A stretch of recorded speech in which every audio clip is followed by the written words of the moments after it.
यावर्षी आपला 95.20% महसूल जमा झाला. 2025-26 मध्ये सुद्धा 100% महसूल जमा होईल. त्यामुळे टेन्शन घेण्याचं कारण नाही. सगळं व्यवस्थित चालेल. राज्याची अर्थव्यवस्था चांगली आहे आणि ती सांभाळायला राज्य सरकार सक्षम आहे. कारण शेवटी या राज्यात इन्फ्रास्ट्रक्चर प्रोजेक्ट सगळ्यात जास्त आहे देशामध्ये. त्यामुळे इन्फ्रा प्रोजेक्ट ज्या राज्याचे जास्त त्या राज्याची प्रगती होते. इतर अलाइड इंडस्ट्रीज येतात, बाकी त्याला बांधकामाला लागलेलं साहित्य येतं, सिमेंट येतं, रेती येतं, स्टील येतं, सगळं येतं. आणि त्यामुळे हे जीएसटी आणि टॅक्स हे सगळं जे काय आहे त्याच्या माध्यमातून देखील लोकांना आपल्या सरकारला पैसे मिळतात. त्यामुळे आमची चिंता बिलकुल करू नका. खरं म्हणजे तुम्ही आपली चिंता करा. रोज तुम्ही आरोप करताय. रोज अडीच वर्ष झाले. आता नवीन सरकार आलं. लोकांच्या न्यायालयाने लोकांनी देखील दाखवलं, शिक्कामोर्तब केलं कोण काय कोण काम करणारे आहेत, कोण घरी बसणारे आहेत. घरी बसणाऱ्यांना घरी बसवलं, काम करणाऱ्याला पुन्हा सत्ता दिली. त्यामुळे मी एवढंच सांगतो, रोज दुसऱ्याला शिवाशाप देऊन भलं होत नसतं. दुसऱ्याची लाईन कापण्यापेक्षा आपल्या कामाची लाईन मोठी करा तर फायदा होईल. आत्मपरीक्षण करा, आत्मचिंतन करा. गरिबांविषयीचा तुमचा कळवळा किती खरा आणि किती खोटा आहे आम्हाला माहित आहे. कविवर्य सुरेश भट यांच्या शब्दात सांगायचं तर, सभापती महोदय, खोटे हसू, खोटे रडू, खोटीच ही संभाषणे, गरिबांच्या तोंडची खिचडी खाणारे तुमचा खोटेरडेपणा आता सगळ्यांना कळून चुकलेला आहे. हे म्हणून हे खोटे उमाळे आणि जिवाळे हे देखील लोकांना माहीत आहे. आणि म्हणून काही लोकांनी टीकात्मक यामध्ये सरकारच्या विरोधामध्ये काही आरोपी केलेत. आमच्यामध्ये वाद होतील, फूट पडेल यासाठी काही लोक, मगाशी म्हणालो मी, देव पाण्यात बुडून ठेवतील. पण अंबादासजी, तुम्ही वैयक्तिक नका घेऊ. तुम्ही तसे समजदार आहात. मिलिंद तिकडे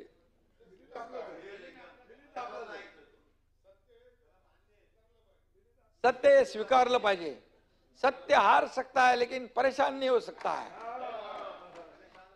परेशान हो सकता है, पराजित नहीं हो सकता है. जो हम तक पहुंच नहीं सकते वो हमको क्या गिराएंगे. तो हमसे दुश्मनी करने के पहले अपना कद ऊंचा करो. बराबरी होगी तो ही मुकाबले में मजा होगी. तो पहले विचार से बड़े हो जाओ, मोठं मन ठेवा. मला असं वाटलं की विधानसभा निवडणुकीमध्ये सपाटून मार खाल्ल्यावर विरोधक चिंतन करतील आणि विचार मंथन करतील. असं नको बोलू, विचार मंथन करतील. डूब गए अहंकार में कई सारे, अब तो सुधर जाओ प्यारे. सुधरो.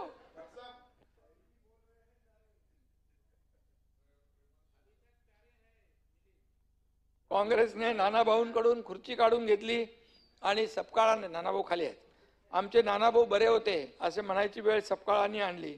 त्यांना देवेंद्रजी औरंगजेब वाटले. कुठे गेले, भाई गेले वाटतं. सपकाळ साहेबांना सांगायला हवं, सब काळ सारखा नसतो, वेळ सारखी नसते, काळ बदललेला आहे.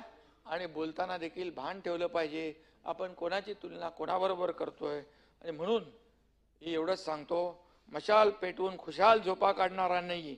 या निकालामुळे काही शानपण आलेला असेल तर येऊ द्या. तुम्ही गद्दार गद्दार म्हणत भुई ठोकत बसा. अखेर सभापती महोदय, तुम्हाला दार बंद करून पक्षाचं दुकान बंद करावं लागेल, हेही मी या ठिकाणी सांगतो. मी कोणी आपल्यावर वैयक्तिक घेऊ नका. गद्दार कोण याचा निकाल निवडणूक आयोग, सर्वोच्च न्यायालय, या सभागृहाचे अध्यक्ष यांनी दिलाय. पण या सर्वांच्या वर असलेल्या जनतेच्या कोर्टात सुद्धा सभापती महोदय गद्दार कोण आणि खुद्दार कोण याचा निकाल देऊन टाकलेला आहे. आणि म्हणून आरशात बघून वारसा सांगता येत नाही, हे लक्षात असू द्या. आता त्याच्यावर मी नाही बोलत.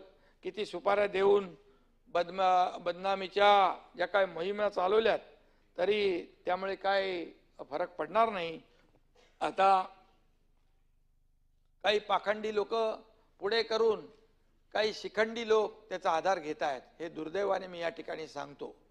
मी अशा पद्धतीने बोलत नाही, परंतु रोज तुमचं जे काही चालू आहे विरोधकांकडून यामध्ये अतिशय म्हणजे सकारात्मक ज्या काही गोष्टी आहेत, पॉझिटिव्ह आहेत, विकासाच्या आहेत, लोकाभिमुख आहेत, त्या सगळ्या बाजूला होतात. आणि म्हणून कुठल्याही परिस्थितीमध्ये मी सांगतो, कुठल्या संविधानाच्या आणि अभिव्यक्ती स्वातंत्र्याच्या गप्पा नेहमी मारतात, परंतु आपल्याला आम्ही सांगतो संविधान त्याची चर्चा होणार आहे. परंतु भारतरत्न डॉक्टर बाबासाहेब आंबेडकर यांचं संविधान, त्याच्या संविधानाच्या आधारावर हे आम्ही सरकारचा कारभार करतोय. आणि म्हणून मी आपल्याला एवढंच सांगतो, तुम्ही जेव्हा स्वातंत्र्याच्या अभिव्यक्ती स्वातंत्र्याच्या गप्पा मारता, त्याच्या पुढे दोन बोटं समोर असतात, 3 बोटं आपल्याकडे असतात. तर मर्चंट नेव्हीतल्या निवृत्त अधिकाऱ्याला बेदम मारताना कुठं होतं तुमच्या हातातलं संविधान? हे लोकांनी पाहिलेलं आहे. प्रणित मोरेला सोलापुरात मारलं तेव्हा कुठं होतं संविधान? त्याचबरोबर केतकी चितळेला तुरुंगात डांबलं तेव्हा कुठं होतं संविधान? मलिष्काच्या गाण्यामुळे तुमचा हजमा बिघडला तेव्हा हातातलं संविधान कुठं होतं? हनुमान चालीसा म्हटली म्हणून राणा दाम्पत्याला आत टाकण्याचं काम पाप केलं तेव्हा कुठं होतं संविधान? खोट्या केसेस उभ्या करून या ठिकाणी नाही करतात, दोघं इकडे आहेत, एकच आहे. अनेकांना देवेंद्रजींसकट तुरुंगात पाठवण्याचा कट रचताना कुठं होतं तुमचं संविधान? उद्योजकाच्या घराखाली बॉम्ब पेरताना कुठं होतं तुमचं संविधान?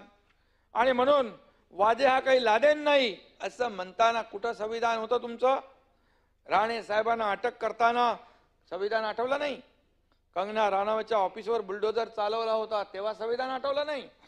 करोना काळात रुग्णांची खिचडी हडप करताना संविधान आठवलं नाही? ज्यांना फडतूस म्हणाले त्यांच्याच पायाशी लोटांगण घालताना तरी बरं अजून बरंच काय बरेच उदर गंभीर आहे. अंतिम आठवड्यात आहे. जे लोकांनी जे बोलले त्याचं उत्तर मी देतोय. संविधान तो बाबासाहेबांच्या संविधानावर आधारित आहे आणि म्हणून संविधानाचं उत्तर नंतर आहे. पण आता जे म्हणाले ना अभिव्यक्ती स्वातंत्र्य, संविधानाचा गळा घोटला, अभिव्यक्ती स्वातंत्र्याचा गळा घोटला, मग हे तर कधी का कोणाचा गळा घोटला? मनसुख हिरेन किती आहेत? आणि म्हणून मी आपल्याला सांगतो, बरेच उद्योग आहेत ते आम्ही काढत नाही आहे, परंतु ते बाहेर आले तर हातातलं कोरं संविधान घेऊन कुठं पळणार? आता ते संविधान कोणी दाखवायला लागलं?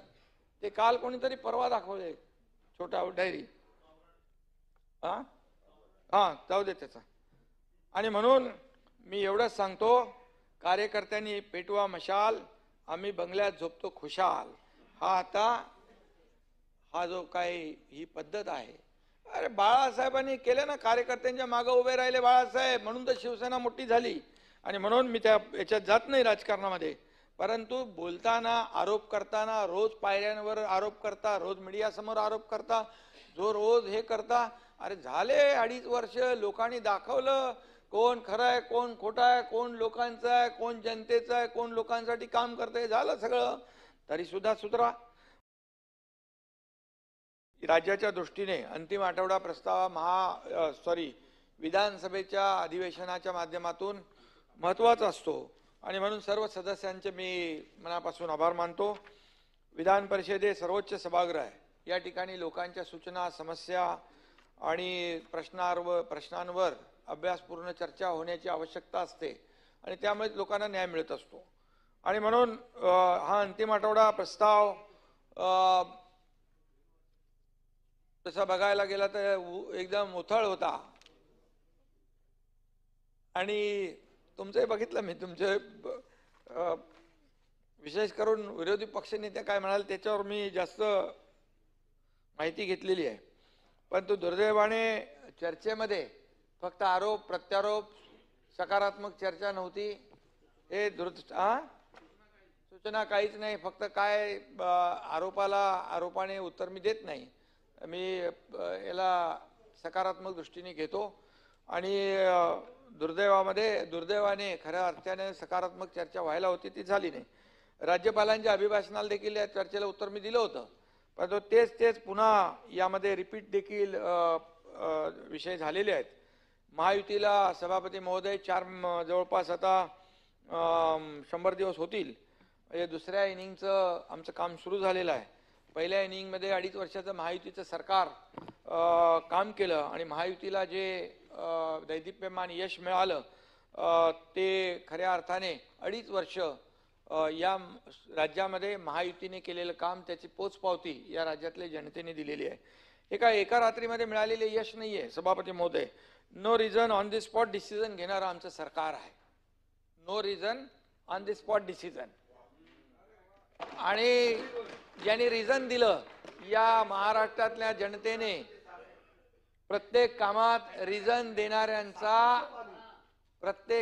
रिझन देणाऱ्यांचा सीझन या महाराष्ट्रातल्या जनतेने संपवला. 2.5 वर्षात आम्ही कामाचा डोंगर उभा केला. पायाला भिंगरी लावून सगळे काम करत होते. तुम्ही सगळे बघत होता. विरोधी पक्षातले लोकही पाहत होते. शशिकांतजी तुम्ही साक्षीदार आहात. आणि तुफान बॅटिंग केली आम्ही विकासाची.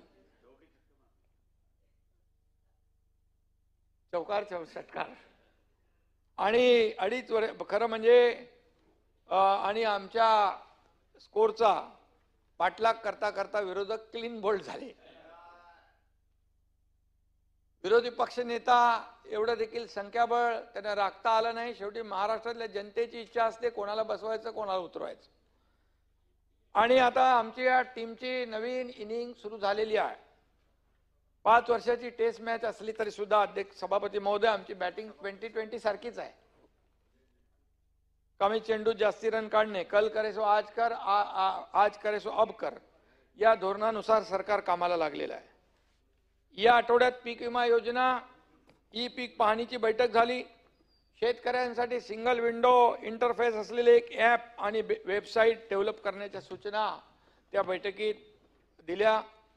मुख्यमंत्री यांच्या अध्यक्षतेखाली ती बैठक झाली. वेबसाईट डेव्हलप करण्याच्या सूचनाही दिल्या. आज सभापती महोदय मायक्रोसॉफ्टचे बिल गेट्स महाराष्ट्रातल्या शेतीमध्ये गुंतवणूक करण्यासाठी इच्छुक आहे. आणि AI तंत्रज्ञानाने आपल्या शेतीचं उत्पन्न दुप्पट तिप्पट चौपट करण्यासाठी देखील आपण प्रयत्न करतोय आणि त्यासाठी बिल गेट्स आपल्याला मदत देखील करतायत. डिजिटल गव्हर्नन्स आणि राईट टू सर्व्हिस मध्ये महाराष्ट्राला देशात नंबर 1 करण्याचं आपलं टार्गेट आहे. सभापती महोदय परवा न्यूझीलंडचे पंतप्रधान क्रिस्टोफर लक्सेन आले होते. ते देखील मला राजभवनवर एका कार्यक्रमात भेटले. परंतु त्यांनी बदललेले मुंबईचं चित्र पाहिल्यानंतर, कोस्टल अटल सेतू पाहिल्यानंतर त्यांनी आश्चर्य व्यक्त केलं. आणि अटल सेतू, कोस्टल मेट्रोची कामं आणि त्याचबरोबर मुंबईमध्ये देखील त्यांनी slum free Mumbai, slum free city या बाबतीत देखील काही माहिती विचारत होते माझ्याकडून आणि आम्ही त्यांना ती दिली. आज राज्यामध्ये पायाभूत सुविधांची सभापती महोदय 10 लाख कोटीपेक्षा जास्तीची कामं सुरू आहेत. महाराष्ट्र हे देशाचं ग्रोथ इंजिन आहे, पॉवर हाऊस आहे. जगातलं सर्वात मोठं मेट्रो नेटवर्क MMR मध्ये होतंय. 337, 350, 370 किलोमीटर पर्यंत आपण ते नेतोय. नवी मुंबई एअरपोर्ट, वाढवण बंदर, पालघर एअरपोर्ट, सी लिंकचा विस्तार आपण पालघर पर्यंत नेतोय. Metro, internal metro, port taxi, air connectivity, road connectivity, rail connectivity आणि पोर्ट कनेक्टिव्हिटी म्हणजे वॉटर कनेक्टिव्हिटी भक्कम करायची आहे. कारण शेवटी कनेक्टिव्हिटी महत्वाची आहे. कनेक्टिव्हिटी असेल तर आपल्याकडे उद्योजक येतात, व्यावसायिक येतात आणि म्हणून हे सगळी कनेक्टिव्हिटी करत असताना आमची कनेक्टिव्हिटी ही लोकांशी आहे. आमची नाळ ही सर्वसामान्य लोकांशी जुळलेली आहे. ती अधिक मजबूत करण्याचं काम आम्ही करतोय. रेवस ते रेड्डी पर्यंतच्या सागरी महामार्गाचं भूमिपूजन, 7 खाडी पुलांच्या कामाची सुरुवात देखील आम्ही केलेली आहे. त्यामुळे कोस्टल हायवे जो आहे त्या कामाला गती मिळेल आणि पर्यटन वाढेल. आणि पर्यटन वाढलं की रोजगार वाढेल, कोकणाचा कायापालट होईल. पर्यटन विकासासाठी सर्वसमावेशक धोरण आपण राबवतोय. कृषी पर्यटन धोरण, साहसी पर्यटन धोरण, कॅरॅव्हॅन धोरण, बीच शाख धोरण इत्यादी धोरणांची प्रभावी अंमलबजावणी करणार आहोत. सभापती महोदय, राज्यात गडकिल्ल्यांचं पर्यटकांना सुविधा देण्यासाठी वेलनेस सेंटर मे महिन्यामध्ये महाबळेश्वरमध्ये मोठा पर्यटन महोत्सव आपलं सरकार घेत आहे. त्या दृष्टीने महाबळेश्वरमधले शशिकांतजी विकास कामं गतीने सुरू झालेली आहेत. नवीन महाबळेश्वर प्रकल्पाला गती देण्यासाठी नियोजन प्राधिकरण म्हणून MSRDCची नेमणूक केलेली आहे. आपल्या राज्यातील सर्व हिल स्टेशन सभापती महोदय ब्रिटिश काळातली आहेत, परंतु हे महाबळेश्वरचं नवीन हिल स्टेशन, पहिलं हिल स्टेशन आपल्या सरकारच्या शासनाच्या माध्यमातून होणार आहे.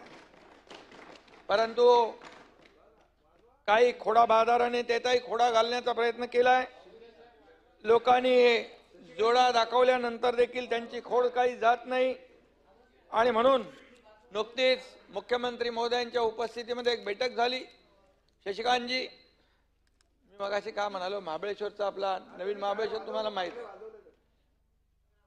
माझ्या उपस्थित आणि मुख्यमंत्री महोदयांच्या उपस्थित वॉर रूमची बैठक झाली. मेट्रो, रेल्वे, महामार्ग, विमानतळ, बंदरे, सिंचन, पाणी पुरवठा, स्वच्छता, पर्यटन क्षेत्रातले 19 महत्वाकांक्षी प्रकल्पांचा आढावा त्याच्यामध्ये घेण्यात आला. विदर्भ आणि मराठवाड्यातील सिंचन सुविधांसाठी वैनगंगा, नळगंगा नदी जोड प्रकल्पाला गती देत आहोत. कारण आदरणीय देशाचे प्रधानमंत्री देखील म्हणाले की तुम्ही नद्या जोड प्रकल्पांना प्राधान्य द्या आणि इंटरस्टेट कनेक्टिव्हिटी जी आहे नद्यांची ती जोडा, आणि त्या दृष्टीने आम्ही काम करतोय. प्रत्येक विभागाने पहिल्या 100 दिवसात आपण पुढच्या 5 वर्षामध्ये काय कामगिरी करणार ते देखील त्याचं रोडमॅप तयार केलाय. पुढल्या 5 वर्षात त्याचे रिझल्ट देखील या महाराष्ट्राला दिसतील. महाराष्ट्राच्या इतिहासात सर्वाधिक जागा मिळून सत्तेवर आलेल्या महायुती सरकारचं हे पहिलं अर्थसंकल्पीय अधिवेशन आहे. सत्ता हे व्रत असतं, वसा असतो, ती काही मिळवण्याची गोष्ट नाहीये, आम्हाला माहित आहे. परंतु या प्रचंड जनादेशामुळे आमची जबाबदारी आणखी वाढली आहे. त्या जबाबदारीच्या भावनेतूनच अजितदादांनी अर्थसंकल्प सादर केला आहे. शेती, उद्योग, पायाभूत सुविधा, शिक्षण सगळ्या क्षेत्रामध्ये एक नवीन ऊर्जा निर्माण झालेली आहे. खर्च आणि उत्पन्न याचा चांगला ताळमेळ या बजेटमध्ये घालण्याचा प्रयत्न केलेला आहे.